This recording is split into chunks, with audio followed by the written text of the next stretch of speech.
Segera download Quran Tadabbur, dia meraih tafsir kebaikan. dalam genggaman Anda. Bulan Ramadan adalah bulan Al-Quran.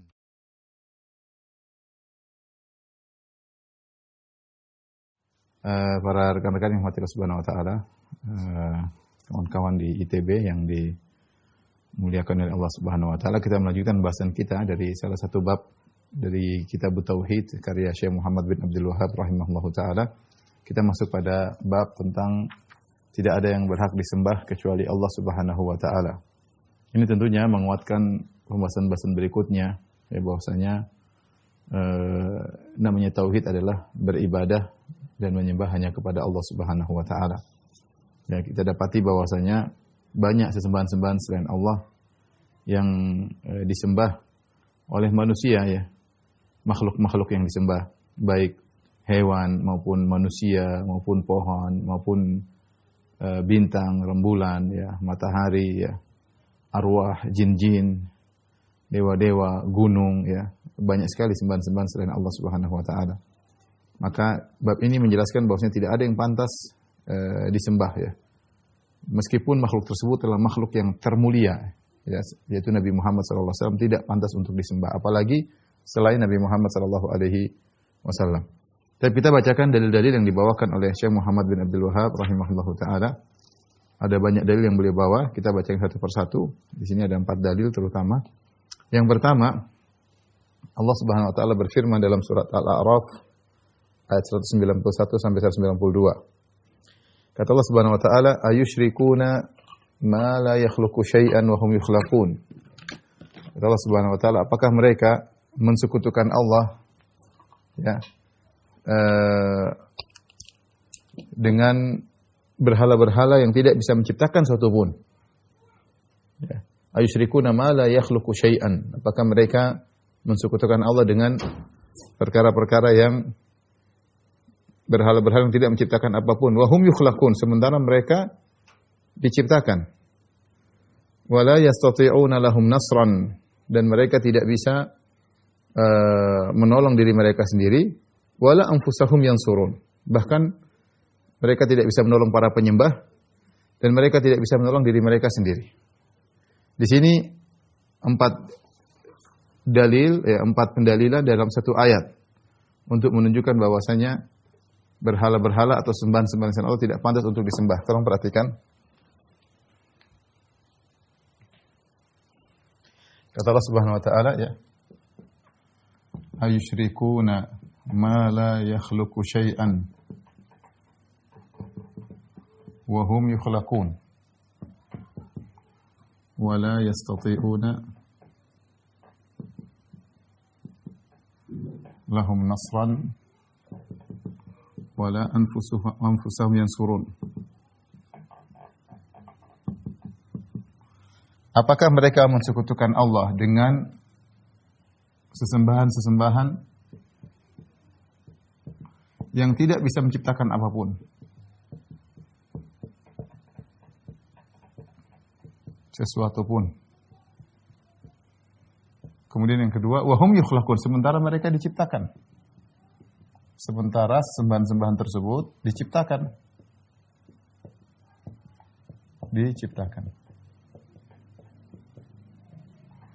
Wala yasta'in lahum nasran, sesembahan-sembahan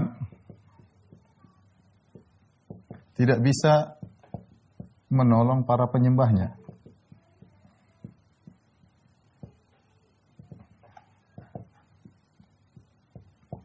Bahkan tidak bisa menolong diri mereka sendiri. Bahkan wala anfusahum yansarun. Bahkan sesembahan-sembahan tersebut tidak bisa menolong diri mereka sendiri.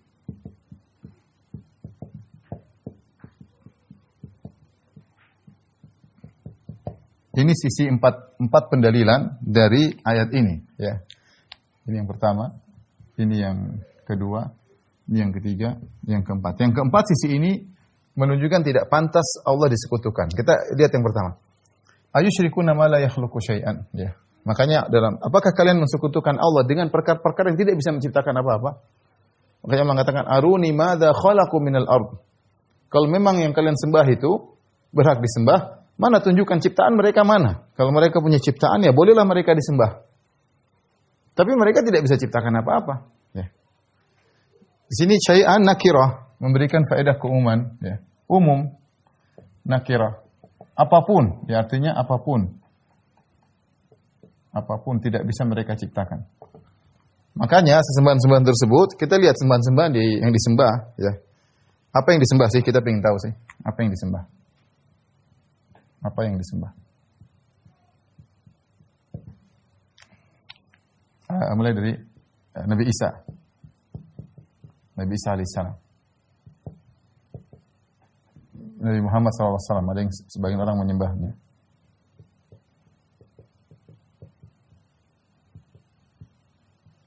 Ada yang menyembah malaikat. Ada yang menyembah jin. Ada yang menyembah misalnya api. Ada yang menyembah matahari. Yang lebih parah ada yang menyembah sapi. Ada yang menyembah monyet. Terakhir ada yang menyembah corona. Banyak yang disembah ya. Ada yang menyembah Siddhartha. Ada yang menyembah apa? Konghucu misalnya. Ya. Banyak sekali sembahan. Ada yang menyembah pohon. Dan lain-lain. Dan lain-lain. Ini semua diakui oleh para penyembahnya.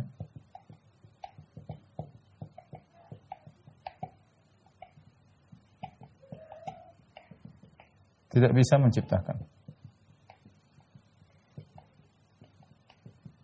Tidak bisa menciptakan. Enggak ada. Apalagi dari satu tidak ada menjadi ada. Enggak ada. Tidak bisa menciptakan. Nabi Isa alaihissalam paling banter dia hanya membuat sebuah anni akhluqu minat tini kahayati at-tayri fa anfukhu fihi fayakunu tayran biidznillah. Nabi Isa alaihissalam diizinkan oleh Allah Subhanahu wa taala untuk membuat semacam patung dari tanah liat kemudian ditiupkan maka terbang dengan izin Allah. Ya. Bukan Nabi Isa cipta sendiri. Itu diantara yang mungkin yang terhebat yang ada ya. Selainnya nggak ada ya. Nabi Muhammad SAW tidak menciptakan apa-apa. Apalagi pohon. Siddhartha juga tidak ada pengikutnya mengatakan Siddhartha dulu menciptakan burung, menciptakan gunung. Tidak ada. Dia alam semesta sudah ada sebelum dia lahir. Alam semesta sudah ada sebelum dia lahir. Malaikat juga tidak ada yang menciptakan. Jin, apalagi nyembah sapi. Sapi tidak ada menciptakan sapi. Sapi malah butuh makan. Monyet ada yang disembah, ya. Matahari nggak ada yang menciptakan. Ya. Berhala-berhala yang disembah oleh kaum Quraisy, ya.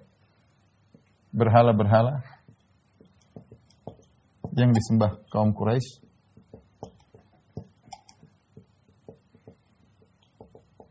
juga tidak menciptakan apa-apa. Makanya Allah mengatakan, ya ayuhan nasu dhuriba mathalun fastami'u lah. Wahai manusia dibuat perumpamaan kepada kalian. Istami'ul di akhir-akhir surat Al-Hajj. Dengarkanlah. Innal ladzina tad'una min dunihi la yakhluqu dzubaban walau ijtama'u lah. Sungguhnya yang kalian sembah selain Allah itu, mau jin, malaikat semua kalau mereka bergabung lan yakhluqu dzubaban, mereka tidak bisa menciptakan seekor lalat. Walau ijtama'u lah. Meskipun mereka bersatu padu, kata Allah Subhanahu wa taala, tidak mampu semuanya menciptakan lalat. Allah tantang. Ini semua tidak mampu menciptakan lalat. Ya. Ini semua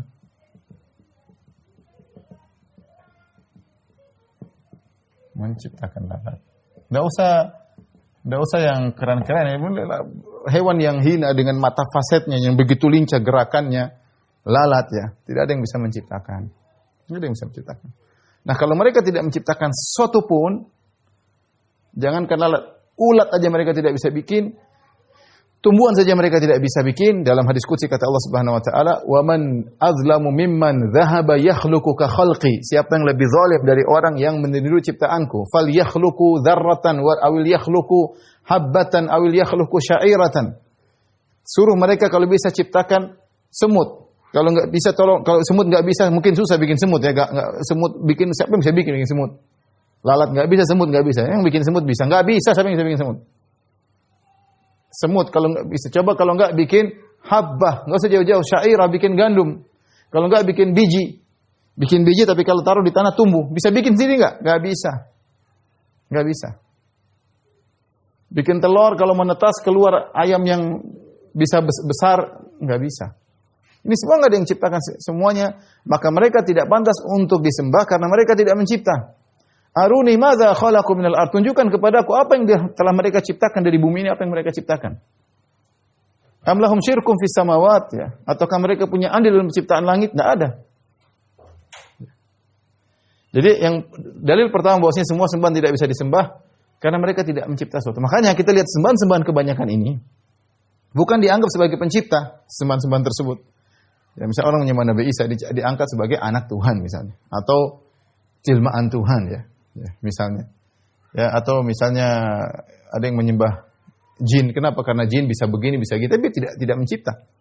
Ya, ada yang menyembah malaikat dianggap putri-putri Allah Subhanahu wa taala. Ada yang minta kepada Nabi di kuburan Nabi sallallahu alaihi wasallam. Kenapa? Nabi dianggap sebagai penyambung kepada Allah Subhanahu wa taala. Yang pergi ke kuburan-kuburan, kenapa? Ya Abdul Qadir Jailani Agisni, kenapa dia menganggap bukan mencipta tapi dia punya kemampuan, diizinkan oleh Allah. Coba mereka selalu begitu, diizinkan oleh Allah Subhanahu wa taala sehingga boleh disembah. Abdul Qadir Jailani punya kun, maka kalau dia bilang kun fayakun, kalau dia punya kun maka boleh dimintai pertolongan. Ini semua tidak pantas disembah karena mereka tidak mencipta. Ini yang pertama. Yang jadi masalah dalil kedua ya. Jadi pertama mereka tidak mencipta.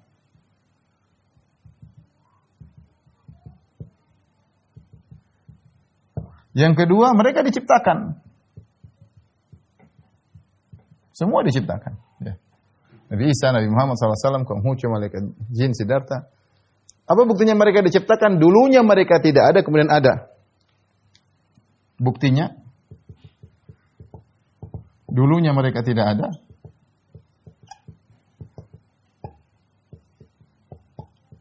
Lalu ada. Dulunya mereka kecil, lalu besar. Di antaranya. Malaikat dulu tidak ada, kemudian ada. Nabi Muhammad SAW, Nabi Isa alaihissalam dulu tidak ada, kemudian ada. Kalaupun ada, dari kecil menjadi besar, kemudian mati. Ya, kecil lalu besar, lalu mati. Meninggal. Apalagi sapi, ya sapi yang kawinkan, kemudian ke anak, kemudian dia besar, kemudian dia sembah, gimana? Ya, gimana nyembah sapi? Nggak tahu. Subhanallah. Kalau kita bicara hidayah di tangan Allah Subhanahu wa taala. Ini dalil sangat jelas dalam Al-Qur'an. Bagaimana kalian mensekutukan Allah dengan makhluk sementara mereka tidak bisa menciptakan apa-apa? Kalau mereka bisa cipta, oke, disembah, nggak ada masalah. Ini misalnya ada makhluk yang menciptakan benua Afrika, ya sudah, kamu yang tinggal di Afrika sembah dia karena dia yang bikin benua Afrika. Ini secuil tanah saja nggak ada yang cipta. Semua dari Allah Subhanahu wa taala. Ini tanah semua sudah ada, sebelum ini ada semuanya. Bersembunyi belum ada. Sebelum ada Muhammad SAW, sebelum ada Nabi Isa AS, sebelum ada Siddhartha, sebelum ada Konghucu, sebelum ada pohon, sebelum malaikat, sebelum jin, sebelum sapi, sudah ada alam semesta ini. Kemudian mereka diciptakan. Nah, diciptakan tidak pantas untuk disembah. Yang disembah itu yang mencipta, bukan yang diciptakan. Kemudian, wala yasilahum nasran, sembahan-sembahan ini tidak pernah menolong mereka, tidak bisa menolong mereka. Ya, tidak bisa menolong mereka. Tidak ada kenyataan misalnya Nabi Isa menolong mereka, Nabi Muhammad SAW menolong mereka. Enggak ada, sebenarnya Muhammad SAW juga berdoa kepada Allah Subhanahu wa taala. Ya, tidak ada yang menolong mereka. Bahkan jangankan menolong para penyembah, mereka sendiri tidak bisa menolong diri mereka sendiri. Siapa yang bisa menolong mereka sendiri? Lihat Nabi Muhammad SAW ya terluka, ya. Contoh Nabi Muhammad SAW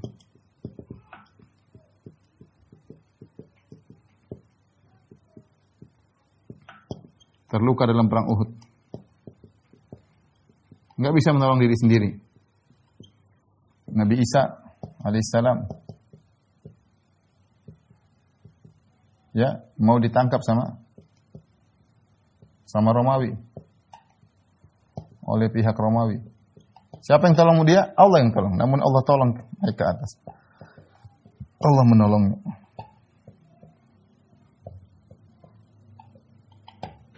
Sama, mau Abdul Qadir Jailani tidak bisa menyelamatkan diri dari kematian. Udah, apa menyelamatkan diri? Mau hidup selamanya nggak bisa.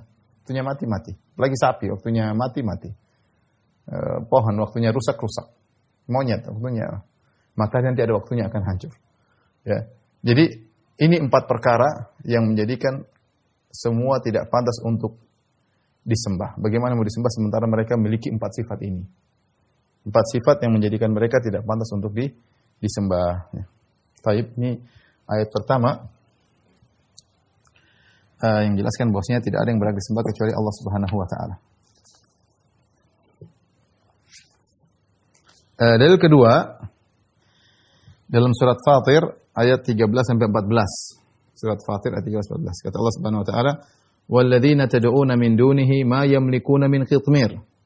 Dan yang sembahan-sembahan yang kalian sembah selain Allah tidak memiliki apa-apa meskipun kitmir.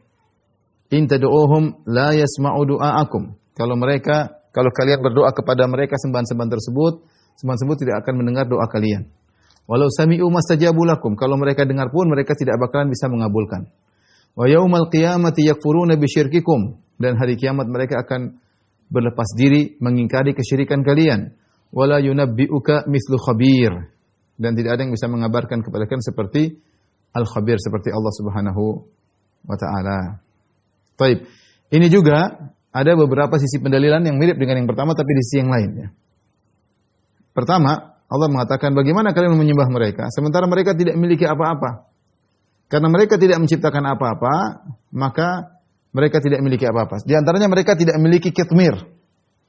Kitmir itu apa? Ini enggak tahu, ini saya baru ambil, harusnya agak kering. Tadi saya cari ya. Tadi ada korma ajo yang kering, enggak ada. Nah, enggak apa-apa lah, mudah-mudahan. Kitmir, inilah kitmir, selaput yang ada menutupi biji namanya kitmir. Ada selaput. Kalian ini namanya korma sukar. Ini enak dimakan ya. Kalau ini jangan dimakan, ini biji ya.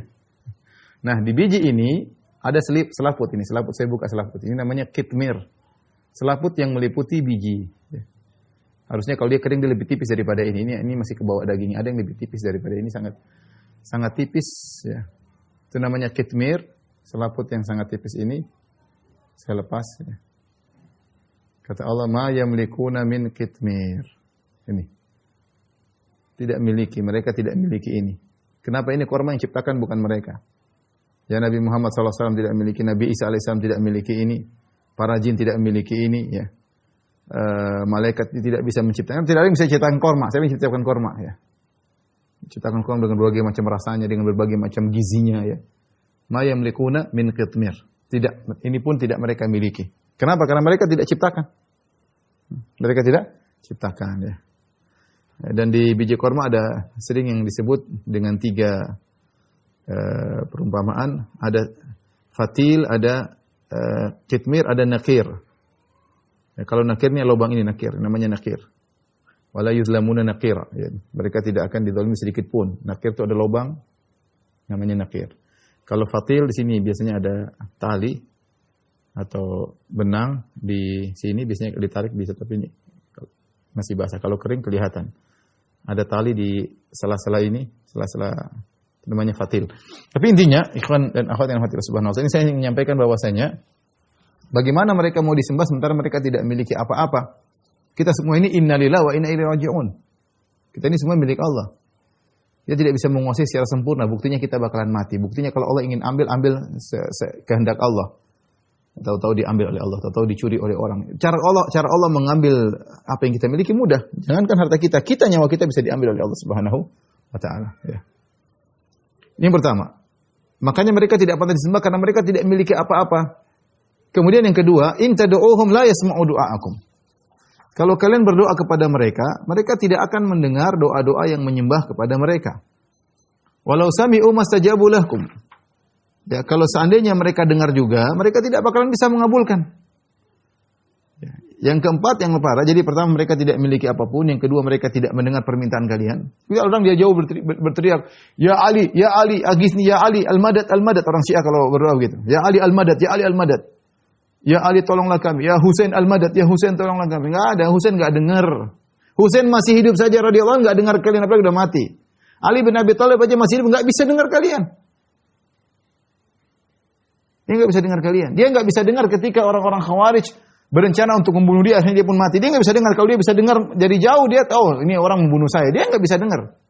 Sehingga dibunuh oleh orang Abdurrahman bin Muljam, Khawarij. Nggak bisa dengar. Kalau masih hidup nggak bisa dengar. Nabi SAW tidak bisa mendengar. Nabi SAW punya mata-mata untuk mengecek musuh-musuh. Nabi dikasih tahu, Nabi suruh cek. Nabi bisa nggak dengar. Kecuali kalau Allah izinkan, tapi Allah tidak izinkan semuanya. Ya. Mereka masih hidup tidak bisa dengar, apalagi sudah meninggal. Ya akhi, kita kan tahu udah meninggal nggak bisa apa-apa. La yasma'u du'aakum. Mereka tidak mendengar permohonan kalian. Mau pergi ke kuburan nangis-nangis nggak ada. Mau Abdul Qadir Jailani, mau Sunan ini, sudah nggak ada dengar, nggak bisa. Bahkan kata Allah, walau sami'u, seandainya mereka pun mendengar, nggak bisa ngapa-ngapain. Mastajabu lakum, tidak bisa ngabulkan. Ini sifat ketiga. Kalaupun mereka dengar, maka tidak bisa bakalan mengabulkan. Lebih parah lagi sifat yang keempat, wa yaumal qiyamati yakfuruna bisyirkikum, pada hari kiamat kelak mereka akan berlepas diri mengingkari perbuatan kalian. Wala yunabbi'uka mithlu khabir, dan tidak ada yang bisa menerangkan seperti ini secara detail kecuali Al-Khabir, Allah yang Maha tahu segalanya. Allah yang tahu tentang ciptaannya, Allah tahu tentang yang disembah, Allah tahu tentang yang menyembah, Allah tentang tahu bagaimana mereka di dunia, dan Allah tahu bagaimana mereka di akhirat. Maka Allah mengatakan, wala yunabbi'uka mithlu khabir. Tidak ada yang bisa menerangkan seperti ini kecuali Al-Khabir. Kecuali Allah Subhanahu wa taala. Saya bisa terangkan nanti hari kiamat bagaimana. Tidak ada yang bisa terangkan. Tidak ada yang tahu masa depan kecuali Allah Subhanahu wa taala. Sifat keempat yang mengerikan, wa yaumal qiyamati yakfuruna bisyirkikum, pada hari kiamat mereka akan berlepas diri. Lihat, semuanya berlepas diri. Iblis berlepas diri. Allah berfirman dalam surat Ibrahim ayat 22. Wa qala syaitanu lamma qudiyal amru innallaha wa'adakum wa'dal haqqi wa wa'adtukum fa akhlaftukum wa ma li 'alaikum min sultanin illa an da'awtukum fastajabtum li fala talumuni wa lumu anfusakum ma ana bimusrikhikum wa ma antum bimusrikhi inni kafartu bima asyraktumuni min qabl. Kata syaitan tatkala di hari kiamat kelak dia berkhutbah di atas mimbar terbuat dari api, dia mengatakan Allah telah berjanji dengan janji yang benar, aku pun berjanji tapi aku menyelisih janjiku. Subhanallah, enaknya sudah dia sama-sama neraka, bagaimana? Salah sendiri kalian nyembah saya, ya. Salah sendiri kalian ikut saya. Wa ma kana li 'alaikum min sultanin illa da'atukum. Aku tidak punya kekuatan memaksa kalian, aku cuma nyeru saja, hanya bisik-bisik. Was-was fi sudurin nas, hanya bisik-bisik. Kalian mau berzina, kalian bunuh. Emang saya pernah tarik tangan kalian nikam orang? Emang saya pernah tarik kaki kalian menuju ke tempat prostitusi? Tidak ada, kalian sendiri yang jalan. Saya cuma bisik-bisik doang. Illa anda autukum, saya cuma ngomong fastajabtum li, tapi kalian ngikutin aku. Fala talumuni, maka jangan cela aku wahai penghuni neraka. Walumu anfusakum, cela diri kalian sendiri. Ma ana bimusrikhikum, aku tidak bisa nolong kalian. Wa ma antum bimusrikhi, kalian juga tidak bisa nolong aku. Kemudian setan bilang apa? Inni kafartu bima asyraktumuni min qabl. Aku berlepas diri, aku mengingkari kesyirikan kalian sebelumnya. Inna zalimin lahum adzabun alim. Orang-orang zalim, orang-orang musyrikin dapat mendapatkan azab yang pedih. Setan berlepas diri. Ini perkara yang menyakitkan bagi para penghuni neraka jahanam. Sama malaikat pun yang disembah berlepas diri pada hari kiamat kelak. Ada yang nyembah malaikat, ada. Musyrikin Arab dulu menganggap malaikat putri-putri Allah, mereka sembah. Kata Allah, wa yauma yahsyuruhum jami'an, thumma yaqulul malaikati ahaula'i iyyakum kanu ya'budun. Ketika Allah kumpulkan mereka seluruhnya, kemudian Allah berkata kepada para malaikat, apakah dulu kalian disembah oleh mereka ini? Kalian disembah oleh mereka ini? Apa kata malaikat? Qalu subhanaka anta waliyuna min dunihim, bal kanu ya'budunal jinna aktsaruhum bihim mu'minun. Maha suci Engkau ya Allah, Engkau lah pelindung kami, bukan mereka.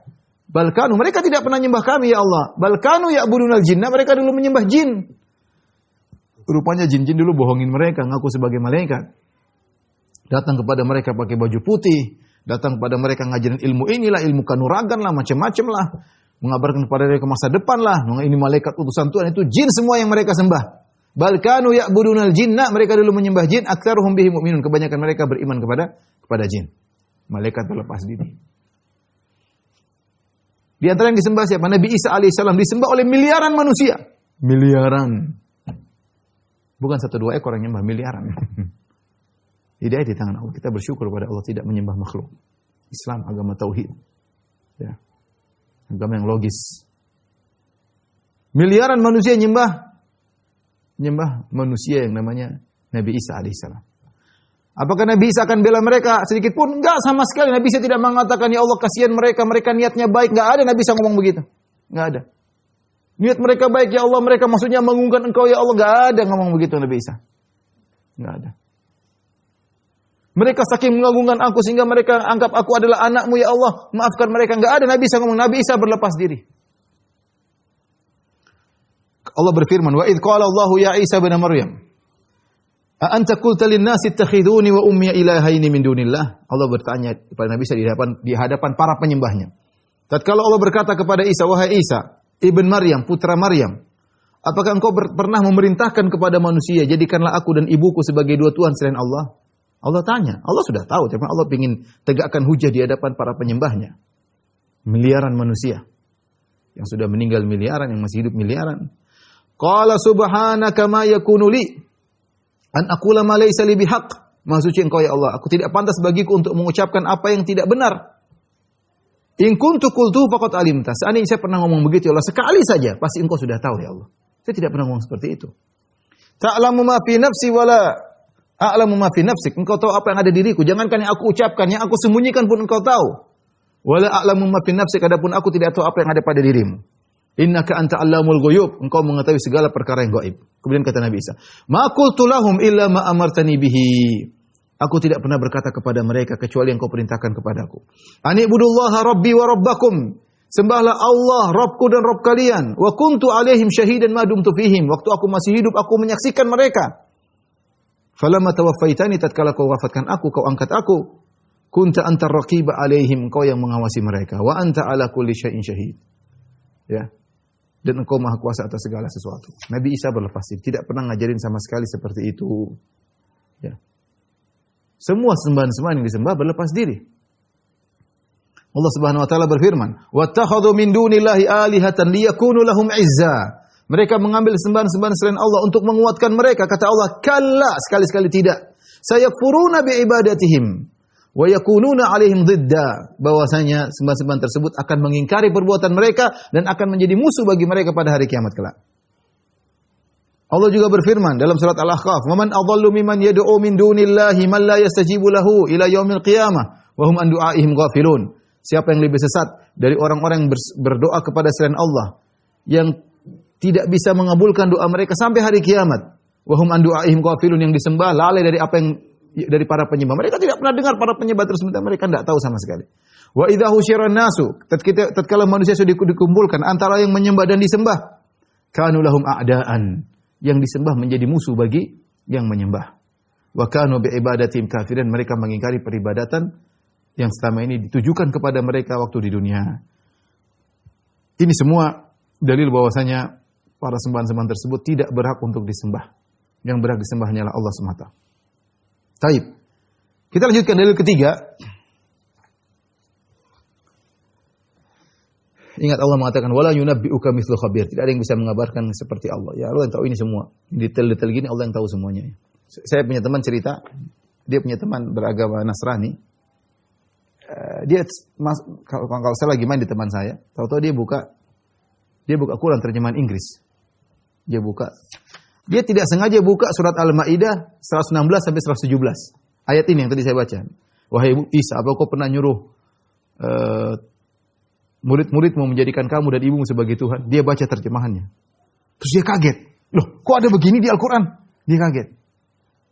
Teman saya cerita, kok ada begini di Al-Quran? Loh, kok ada begini? Dia kaget. Dia nggak pernah lihat sama sekali. Subhanallah qadarullah, dia pas buka Al-Quran terjemahan, dia pas buka ayat ini. Dia pas buka ayat, nah Allah maksudnya Allah yang buat dia buka ayat 16 atau 17. Dia kaget. Begini ceritanya nanti dia hari kebangkitan. Akhirnya dia meninggalkan Nasara, meninggalkan agamanya. Tuhan yang kalian sembah akan berlepas diri pada hari kiamat. Waliyadzubillah. Mengerikan, menyedihkan.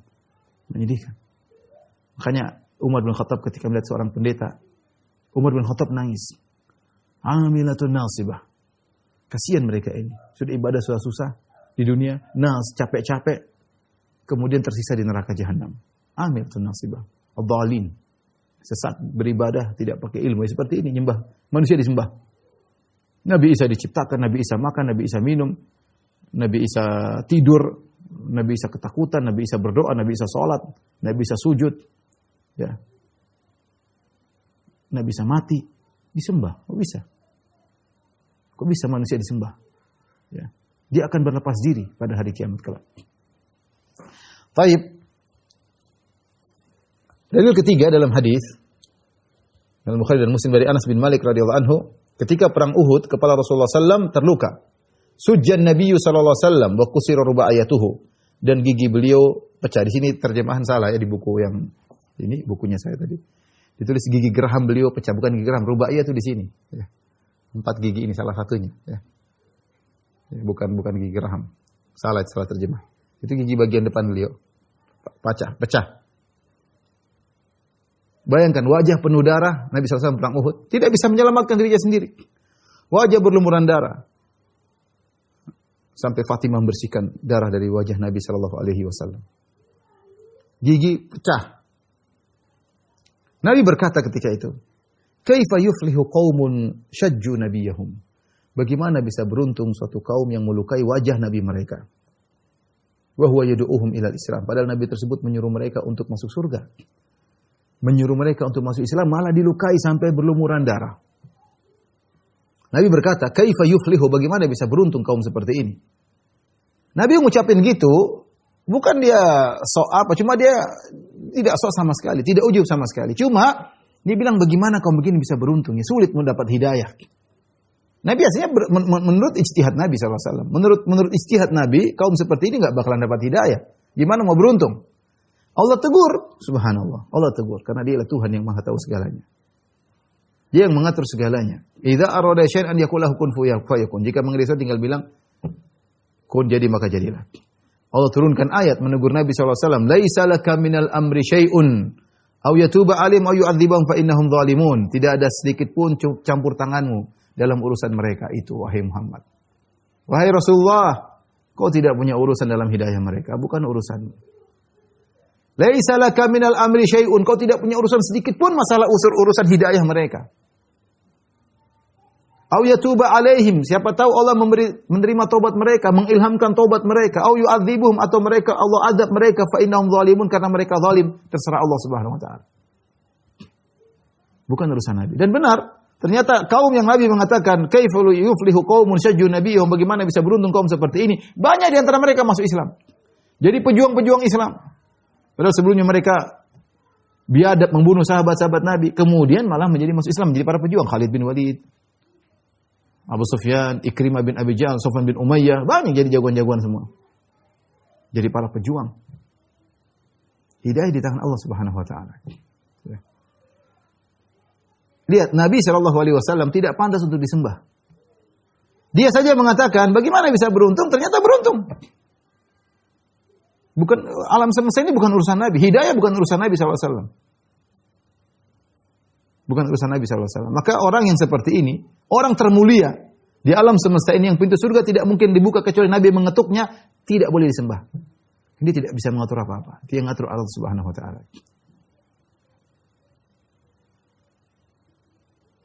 Demikian dalam riwayat dalam Sahih Bukhari dari Ibnu Umar, suatu kali Nabi SAW setiap kali hendak berdiri ruku pada rakaat terakhir dalam salat subuh, Rasulullah SAW kunut nazilah. Rakaat terakhir salat subuh Rasulullah SAW berdoa, Allahumma al'an fulan wa fulanan. Allah laknatlah si fulan dan si fulan. Allahumma al'an fulanan wa fulan. Ya Allah laknat si fulan dan si fulan. Siapa si fulan tersebut? Disebutkan Allah, Nabi mendoakan Sufyan bin Umayyah, Suhail bin Amr, Al-Harits bin Hisham. Laknatlah 3 orang ini ya Allah. Nabi sebut namanya dalam laknat tersebut. Allahumma al'an fulanan wa fulan. Nabi sebut namanya. Lihat, Nabi berdoa demikian dalam salat subuh, dalam kunut nazilah, yang aminkan para sahabat, ada Abu Bakar, ada Umar, ada Ali, ada Utsman. Sahabat bilang amin, amin, amin, amin. Apakah dikabulkan doa Nabi? Jawabannya tidak. Allah malah kirim teguran. Laisa laka minal amri syai'un, bukan urusan wahai Muhammad, masalah urusan hidayah. Dan ternyata mereka akhirnya masuk Islam. Mereka ternyata masuk Islam. Apa maksud saya Muhammad bin Abdullah membawakan kisah Nabi terluka kemudian bilang suatu kaum tidak akan beruntung, ternyata Allah tegur. Kisah Nabi berdoa menyebut nama-nama agar dilaknat, ternyata Allah tegur. Ya. maksud dari Syekh Abdul Wahab rahimahullah taala wallahu alam bisawab ya. Maksudnya bahwasanya Nabi sallallahu alaihi wasallam yang luar biasa seperti ini, manusia termulia, yang pintu surga tidak bisa terbuka kecuali yang mengutusnya Nabi. Dia pun tidak bisa mengatur apa-apa. Dia tidak bisa mengatur apa-apa. Makanya ada seorang yang pernah berkata dalam tulisannya, fa inna Nabi sallallahu alaihi wasallam hayyud darain, ya, hayyud darain. Itu artinya mutasarrifun fi ahwaliha, ya. Nabi mengatur urusan umatnya setelah meninggal. Ini gimana ngatur urusan umatnya setelah meninggal? Mana Nabi pernah ngatur urusan umatnya setelah meninggal? Nama Pak Malik Nabi pernah keluar ngurusin kita, ngurusin politik kita, ngurusin ekonomi kita? Enggak ada. Ini berlebih-lebihan kepada Nabi sallallahu alaihi wasallam. Ya. Kalau Nabi saja yang doanya sangat dikabulkan, diaminkan oleh para sahabat, ditegur oleh Allah Subhanahu wa taala, ya. Ini menunjukkan bahwasanya dia tidak berhak disembah sama sekali. Kalau yang berhak disembah itu yang ngatur alam semesta, boleh disembah. Ini enggak bisa ngatur apa-apa. Cuma berdoa yang keputusan di tangan Allah Subhanahu wa taala. Nah, ini Muhammad sallallahu alaihi wasallam tidak bisa ngatur apa-apa, gimana mau disembah?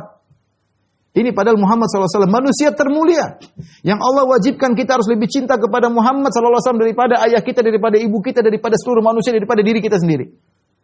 Yang Allah mewajibkan kita harus rela mengorbankan jiwa raga kita untuk membela dia. Yang Allah menggantungkan kecintaannya kepada kita kalau kita ngikuti dia sallallahu alaihi wasallam. Itu pun tidak boleh disembah, tidak bisa ngatur apa-apa. Gimana lagi Abdul Qadir Jailani rahimahullahu taala? Gimana lagi Sunan Fulan dan Sunan Fulan? Gimana lagi Ahmad Badawi, Sayyid Ahmad Badawi rahimahullahu taala? Mau dipanggil-panggil, mau diminta tolong-tolong. Ya Ali al-Madad al-Madad, ya Ali pertolongan, ya Husain syirik semua ini, enggak boleh.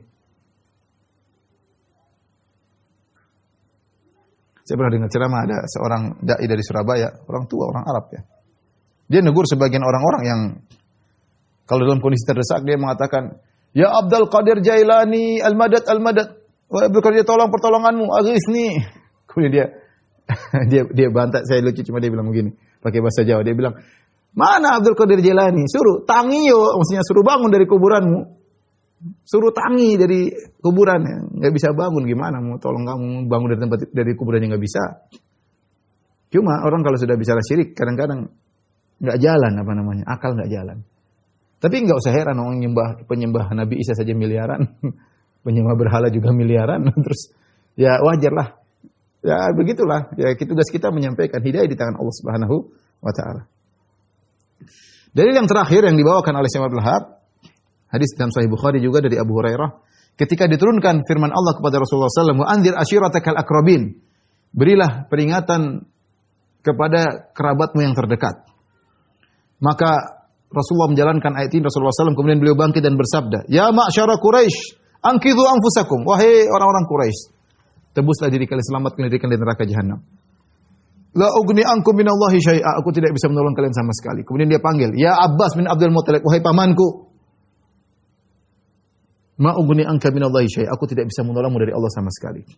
"Ya Safiyatu ammatu Rasulillah, wahai Safiyah bibinya Rasulullah, angkidhi nafsak, selamatkan dirimu, ma ugni anki minallahi syai'a." Aku tidak bisa menolong kamu sama sekali. "Ya Fatimatu bintu Rasulillah, wahai Fatimah putri Rasulullah, salini mimali ma syi'ti, mintalah harta dariku yang kau inginkan. La ugni anki minallahi syai'a." Aku tidak bisa menolong kau sama sekali. "Wa ma anta tunqidhu man finnar." Ya. Jadi Rasulullah mengatakan, aku tidak bisa selamatkan. Kalian harus selamat dengan amal kalian sendiri. Ustaz, apakah tidak ada syafaat? Ada syafaat. Rasulullah kan syafaat, apalagi syafaatnya Nabi SAW. Apalagi kepada Ahlul Bait. Tentu sangat luar biasa. Tapi syaratnya kamu harus tidak boleh syirik. Kamu harus punya amal soleh supaya bisa diselamatkan. Adapun mengandalkan saya adalah Ahlul Bait selamat, ini bisa. Rasulullah SAW telah bersabda, "Man batta'a bihi amaluhu lam yusri' bihi nasabuh." Siapa yang lambat amalnya, nasabnya tidak bisa mempercepat dia, enggak ada manfaatnya.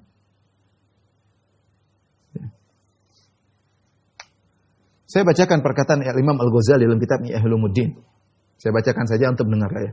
Sudah diterjemahkan dalam kitab Ihya Ulumuddin, ketika Imam Ghazali menasihati orang-orang sebagian Ahlul Bait yang ujub dengan nasabnya.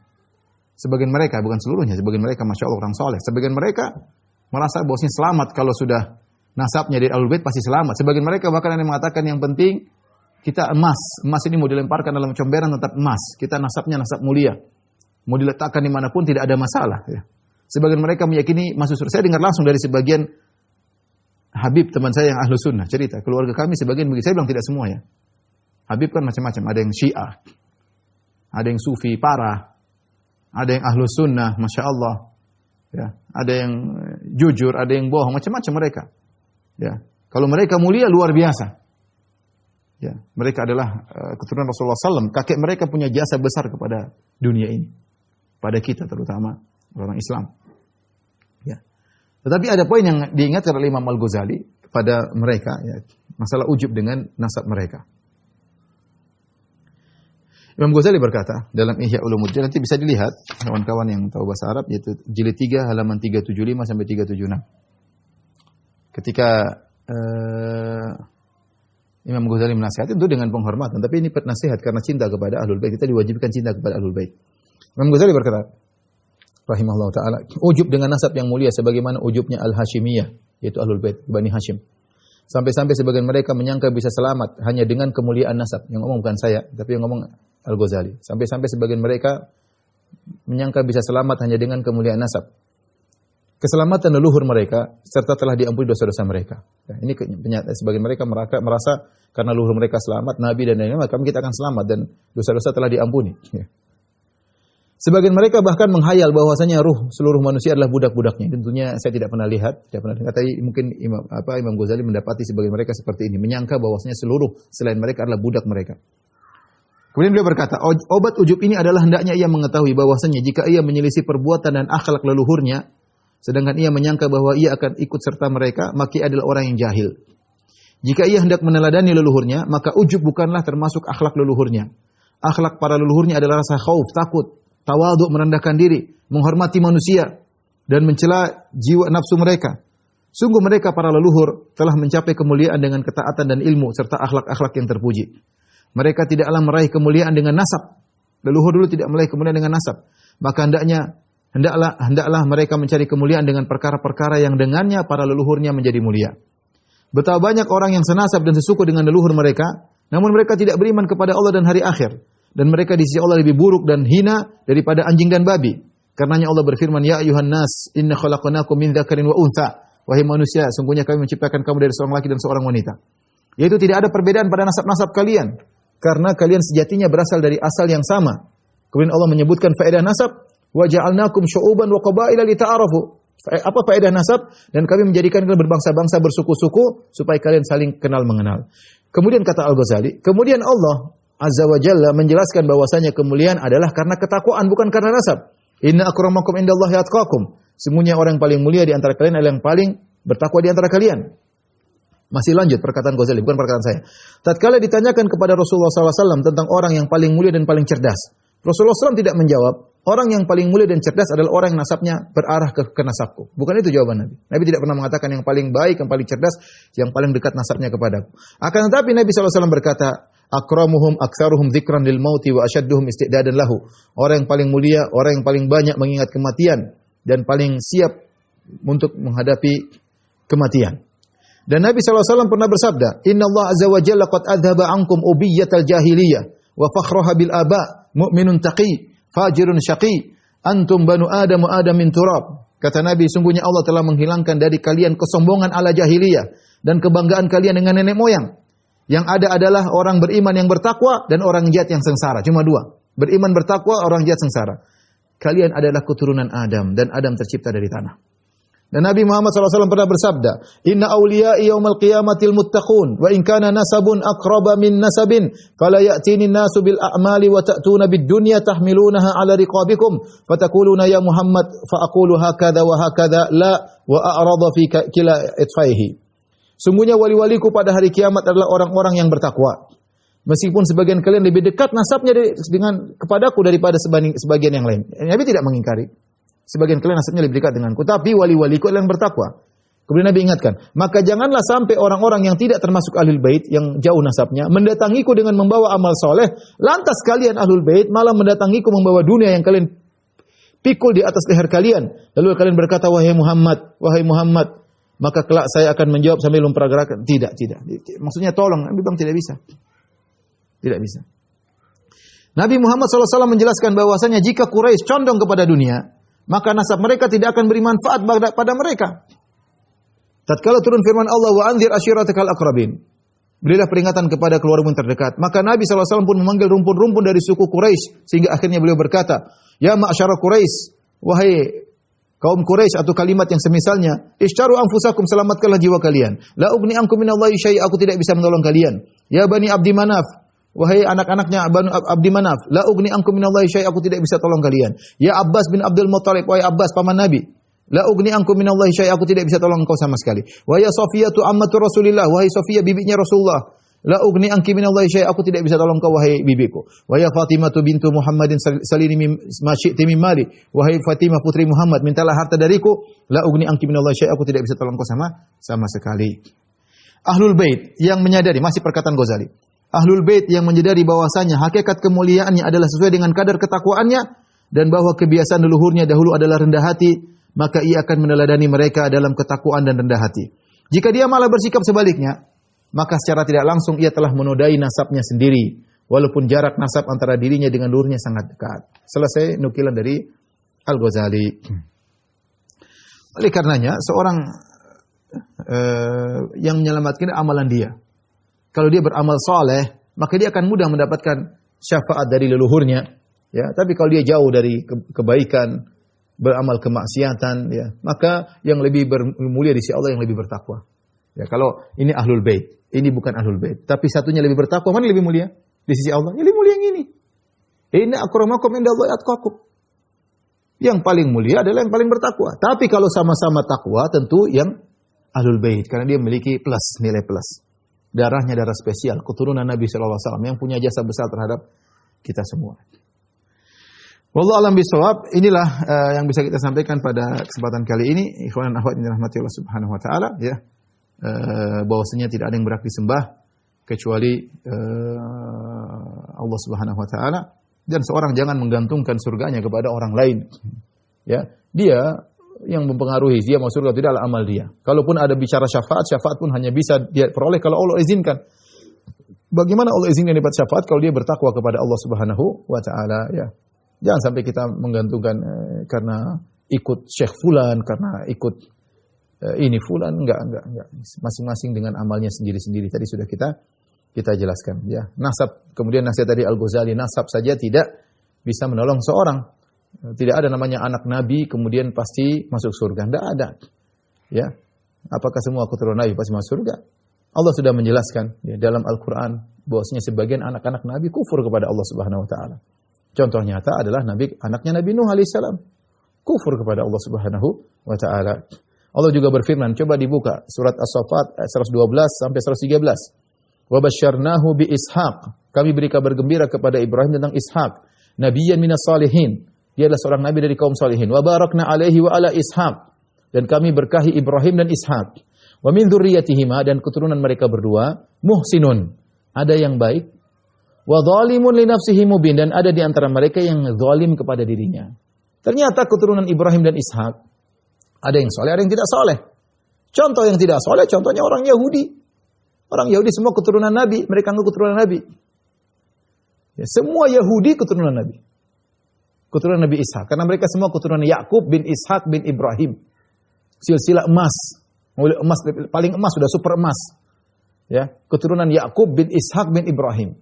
Tapi apakah semua orang Yahudi masuk surga? Jawabannya tidak. Ya. Asy-Syaukani rahimahullah mengomentari ayat ini mengatakan, bal inna ma yantafi'una bi a'malihim la bi abaihim. Sungguhnya mereka hanya mengambil manfaat dari amalan mereka, bukan dari nenek moyang mereka.